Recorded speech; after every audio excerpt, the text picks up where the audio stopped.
यामिनी घबराते हुए अनुराग से पूछती है, क्या किया तूने मेरी माँ के साथ? यामिनी का सवाल सुनकर अनुराग कस-कस कर हंसना शुरू कर देता है, पर उसके सवाल का कुछ जवाब नहीं देता है। यामिनी फिर पूछ पड़ती है, बोलता क्यों नहीं? बता क्या किया तूने मेरी माँ के साथ? अनुराग यामिनी को घूरते हुए कहता है, सब्र कर यामिनी, मैंने कहा ना तुझसे कि मैं तेरा भी वही हाल करूंगा जो मैंने तेरी माँ का किया। फिर तुझे खुद पता चल जाएगा कि मैंने तेरी माँ के साथ क्या किया। यामिनी अनुराग से कुछ कहती उससे पहले ही युग गुस्से के साथ बोल पड़ता है, तू आज कुछ नहीं करने वाला भक्षानर, जो करने वाले हैं हम करने वाले हैं। इतना कहकर युग अपने दोनों हाथों को आगे करता है और अगले ही पल उसके हाथों में से आग निकलने लग जाती है। ऐसा लग रहा था जैसे वो उस आग से अनुराग को जलाना चाहता हो, पर वो आग अनुराग के पास पहुंचती उससे पहले ही अनुराग भी अपने दोनों हाथ युग की तरफ कर देता है। उसके हाथों से भी आग निकलने लग जाती है, पर अनुराग के हाथ से जो आग निकल रही थी उसकी लौ तेज थी, इतनी तेज कि युग उसका ताप सह नहीं पाता और खुद पीछे हट जाता है। युग के हाथ से आग निकलनी बंद हो जाती है। अनुराग चालाकी भरी मुस्कान के साथ कहता है, तू कैसे भूल सकता है युग? तेरे पास जो शक्तियां हैं वो मैंने ही तुझे दी थी और अब तो मेरे पास दैवीय शक्तियां भी हैं। तू मेरा कुछ नहीं कर सकता है। तू क्या, तुम में से कोई भी मेरा कुछ नहीं कर सकता है। युग खामोशी खड़ा रहता है। तारा को वहां पर जो कुछ बातें चल रही थी वो सारी बातें सुनाई तो दे रही थी, पर वो कुछ बोल नहीं पा रही थी। ऐसा लग रहा था जैसे वो रोना चाहती हो, यामिनी को पुकारना चाहती हो, पर अनुराग ने जो धुआं उसके गले के अंदर घुसाया था उसके कारण वो कुछ बोल नहीं पा रही थी। तारा को उसके गले में एक अलग ही जलन महसूस हो रही थी। अनुराग युग की तरफ देखते हुए उससे बोल पड़ता है, आज मैं तुझे अपनी तरह बनाऊंगा। अभी तक तो तू मेरे साथ नाटक कर रहा था ना मेरी तरफ होने का, पर अब तू मेरी तरफ ही आ जाएगा। इतना कहकर अनुराग अपने कदम युग की तरफ बढ़ाने लग जाता है। युग ने अपना एक कदम आगे बढ़ाया ही था कि तभी अभिमन्यु, डायना, कछुआ, अमोदिता और यामिनी भी उन दोनों की तरफ अपने कदम बढ़ाने लग जाते हैं। अनुराग उनकी तरफ देखते हुए कहता है, तुम लोग भी तो हो, मैं तुम्हें कैसे भूल सकता हूँ? तुम लोगों की भी तो मुझे खातिरदारी करनी पड़ेगी ना। आखिर तुम युग के दोस्त जो हो, हमेशा उसके साथ रहते हो, पर आज तुम बिछड़ने वाले हो क्योंकि तुम सब मरने वाले हो। जैसे ही अनुराग ये बात बोलता है, युग के सारे दोस्त जहाँ पर थे वहीं पर रुक जाते हैं। वो अपने कदम आगे नहीं बढ़ाते हैं। अनुराग उनसे कहता है, डरो मत, इस बार मैं तुम पर अपनी मुर्दों की सेना से हमला नहीं करवाऊंगा। इस बार तो मैंने तुम्हारे लिए कुछ और सोच कर रखा है। तुम सबकी अलग अलग तरीके से मौत होगी, तभी तो मजा आएगा। अनुराग की डरावनी हंसी आसमान में गूंजने लग जाती है। उनमें से कोई भी अंदाजा नहीं लगा पा रहा था कि अनुराग क्या करने की सोच रहा था। कछुआ और अमोदिता दोनों एक दूसरे के अगल बगल ही खड़े हुए थे।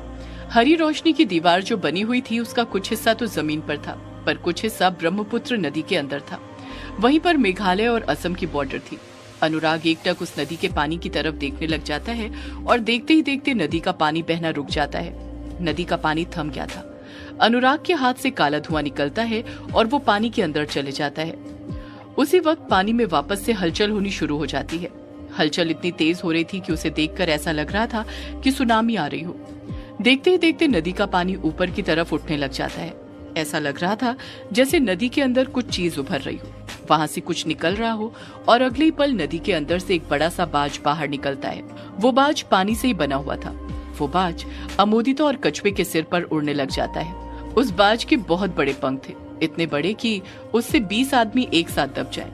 वो बाज पहले तो आसमान में ही उन सबके चारों तरफ उड़ते रहता है, पर अगले ही पल अमोदिता और कछुए की तरफ नीचे की ओर लग जाता है। उस वक्त कछुए को कुछ समझ में ही नहीं आता कि वो उस बाज का कैसे सामना करेगा, इसलिए वो कसकर चीखते हुए अमोदिता से कहता है, भागो अमोदिता। कछुए की ये बात कहते ही अमोदिता भी हड़बड़ाहट के साथ भागना शुरू कर देती है। कछुआ और अमोदिता दोनों भागना शुरू कर देते हैं। वो पानी से बना हुआ बड़ा सा बाज भी उन्हीं के पीछे आ रहा था, जैसे अनुराग ने उस पानी के बाज को उन दोनों को मारने का ही मकसद दिया हो।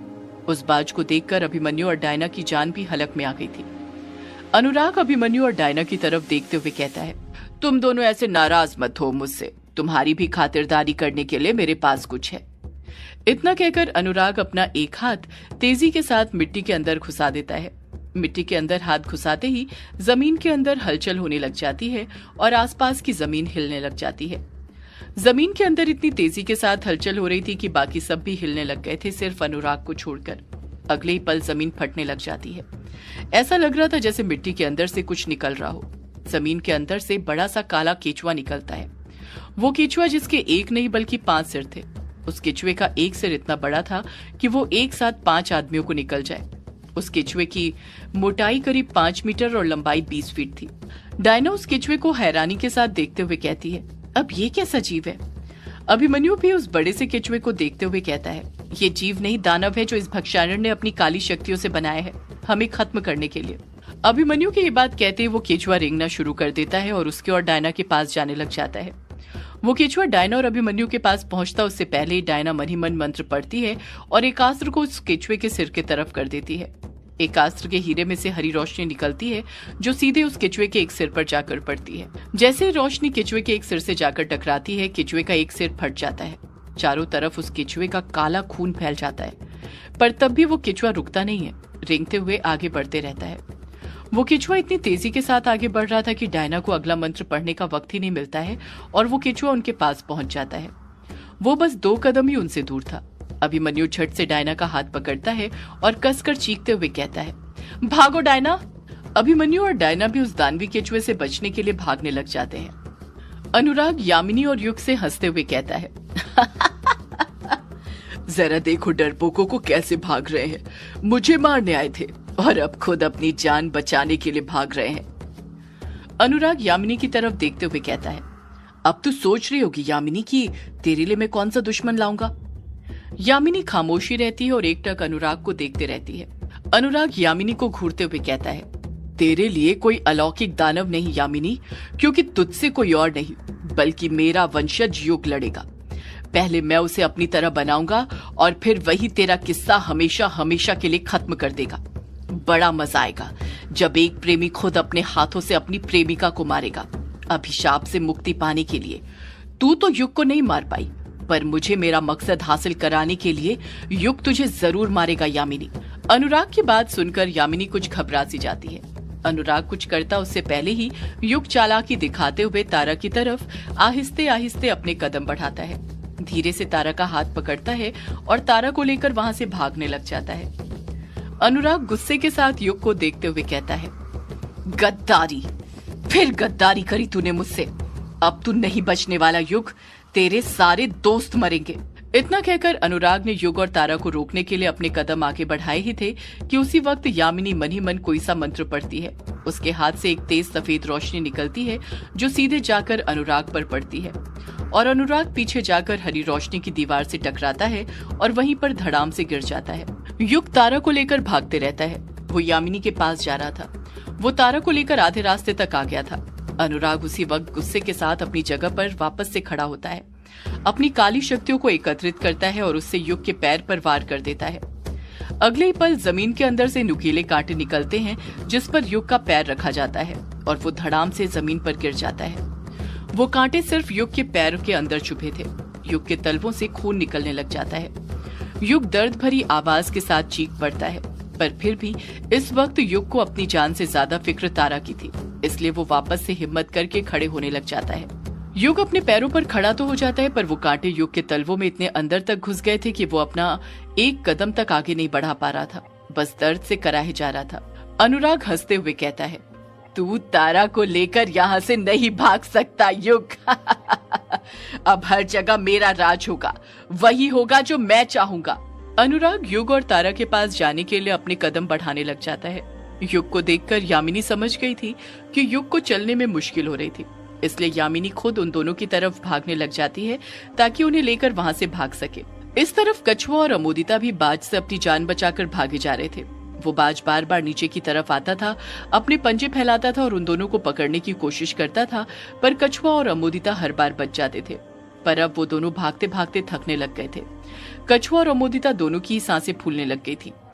अमोदिता भागते हुए ही कछुए से कहती है, हम कब तक ऐसे भागते रहेंगे कछुआ? कछुआ अमोदिता से कहता है, तो फिर क्या करें अमोदिता, तुम ही बताओ। अमोदिता कहती है, हम ऐसे भाग नहीं सकते कछुआ, हमें लड़ना होगा। वहां पर युग और यामिनी अकेले हैं, हमें इसे खत्म करके वापस उनके पास जाना होगा, उनकी मदद करने। कछुआ भागते हुए ही कहता है, पर हम इससे लड़े कैसे? अमोदिता कहती है, तुम शायद भूल रहे हो कछुआ, हम कौन है? हम सौदाया हैं और हमारे पास भी एक ऐसी शक्ति है जो यहाँ पर मौजूद किसी के पास नहीं। इतना कहकर अमोदिता भागना बंद कर देती है। उसके रुकते ही कछुआ भी रुक जाता है। वो बड़ा सा बाज उनके सिर के ऊपर ही उड़ रहा था जो उनकी तरफ आने लग गया था।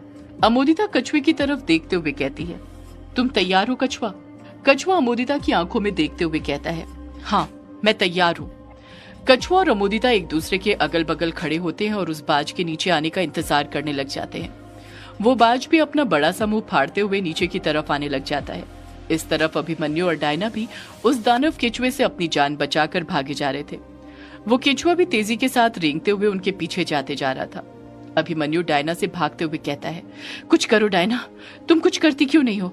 डायना भागते हुए कहती है, कैसे करूं, अभी ये दानव मुझे मंत्र पढ़ने का मौका ही नहीं दे रहा है और जब तक मैं मंत्र नहीं पढ़ूंगी मैं इसका कुछ नहीं कर सकती। अभिमन्यु भागते हुए कहता है, तुम्हें वक्त चाहिए ना, मैं देता हूं तुम्हें वक्त डायना। इतना कहकर अभिमन्यु डायना का साथ छोड़कर दूसरी तरफ भागने लग जाता है। डायना अभिमन्यु को मना करते हुए कहती है, ये तुम क्या कर रहे हो, अभी ऐसा मत करो। अभिमन्यु डायना की एक नहीं सुनता, दूसरी तरफ ही भागते रहता है। वो दानवी केचुआ भी डायना को छोड़कर अभिमन्यु के पीछे जाने लग जाता है, जैसे वो जानता हो कि डायना की जान अभिमन्यु के अंदर हो। अगर वो पहले अभिमन्यु को खत्म कर देगा तो डायना वैसे ही कमजोर पड़ जाएगी और उसका कुछ नहीं कर पाएगी। डायना को जो वक्त चाहिए था वो उसे मिल गया था। डायना उसी वक्त एक और मंत्र पढ़ती है और फिर एकास्त्र से उस केचुए के सिर पर वार करती है। एकास्त्र में से फिर से रोशनी निकलती है और केचुए का सिर पहले की तरफ फट जाता है। अब उस केचुए के बस 3 सिर और बचे हुए थे। डायना फिर एकास्त्र से वार करती है पर वो केचुआ चालाकी दिखाते हुए अपना सिर वहां से हटा देता है, जिस कारण एकास्त्र से निकलती हुई रोशनी उसके सिर से टच हो ही नहीं पाती है और उस केचुए का सिर बच जाता है। डायना फिर कोशिश करती है पर वो केचुआ फिर बच जाता है। वो केचुआ जल्द से जल्द अभिमन्यु को खत्म करना चाहता था, इसलिए डायना को छोड़कर वो अभिमन्यु के पीछे ही लगा हुआ था और अभिमन्यु भी बिना रुके भागते जा रहा था। और अब अभिमन्यु को बचाने के लिए डायना उस दानवी केचुए के पीछे भागने लग गई थी। इस तरफ अनुराग युग और तारा के पास पहुंच पाता उससे पहले ही यामिनी युग और तारा के पास पहुंच जाती है। यामिनी घबराते हुए युग से पूछती है, आप ठीक है ना युग बाबू? युग दर्द भरी आवाज के साथ कहता है, तुम मुझे छोड़ो यामिनी, तारा को बचाओ, जल्दी से स्थानांतरण द्वार बनाओ और उसे लेकर चली जाओ यहाँ से। यामिनी पलट कर कहती है, पर आप युग बाबू, मैं आपके बिना कैसे जा सकती हूँ? युग यामिनी से कहता है, तुम मेरी चिंता मत करो यामिनी, बस तारा को बचाओ। यामिनी कुछ जवाब नहीं देती है। युग यामिनी पर दबाव बनाते हुए कहता है, जल्दी करो यामिनी, वक्त बहुत कम है, जल्दी से स्थानांतरण द्वार बनाओ और तारा को लेकर जाओ यहाँ से, तुम्हें मेरी कसम। यामिनी ना चाहते हुए भी हाँ में अपना सिर हिलाते हुए कहती है, बनाती हूँ युग बाबू, मैं अभी बनाती हूँ स्थानांतरण द्वार। सदियों से है पुरानी ये है यक्षिणी की कहानी। यक्षिणी एक आग है, यक्षिणी तेरा ख्वाब है।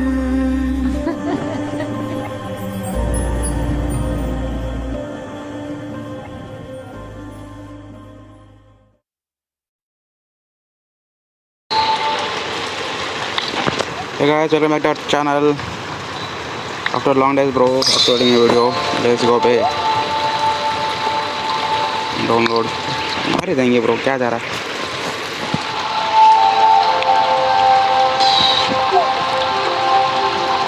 लेवल आ जा bro.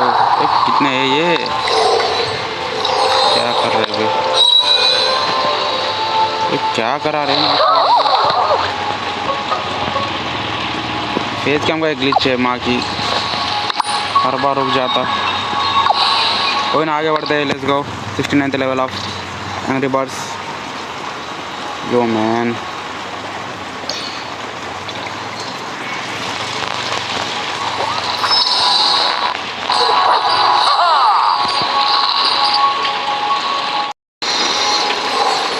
hey guys, welcome to our channel after long time.